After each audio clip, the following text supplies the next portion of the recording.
আজকাল 5 বছর প্রেম করার পর বিয়ে করাকে মানুষ সাকসেস ভাবে।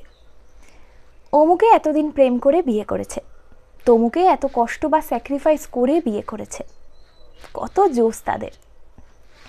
বাট আসল জীবন যে বিয়ের পরে শুরু হয়, ওটার সাকসেস নিয়ে মোটেও মাথা ব্যথা থাকে না। ফলে দেখা যায় যে বিয়ের পর যখন মানুষ বলে 5 বছরের ভালোবাসা আজকে সার্থক হলো, হয়তো এর ঠিক 2 বছর পরে ডিভোর্সের মাধ্যমে তাদের সো কল্ড ভালোবাসার সমাপ্তি ঘটে। বিয়ের আগের ভালোবাসায় কোনো কৃতিত্ব আমি খুঁজে পাই না, কারণ ওই সময় আবেগ থাকে, সৌন্দর্য থাকে, শক্তি সামর্থ্য থাকে, আকর্ষণ থাকে, হরমোন থাকে, আর দায়িত্ব বলতে ফোন করা, দেখা করা এগুলোর মধ্যেই সীমাবদ্ধ থাকে।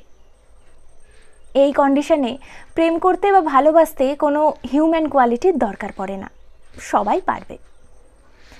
কিন্তু বিয়ের পর আস্তে আস্তে যখন সব শেষ হয়ে যায়, সৌন্দর্য থাকে না, শক্তি থাকে না, হাজার দায়িত্ব আসে, তখন বেশিরভাগই মুখ গুটিয়ে দৌড়ায়। ওই টাইমে কে ভালোবাসতে পারে, কে সাকসেসফুল হয়, ওটাই দেখার বিষয়। Marry that person you love হওয়ার থেকে love that person you marry এর গুরুত্ব অনেক, এবং করতে পারাটাও বেশ কঠিন।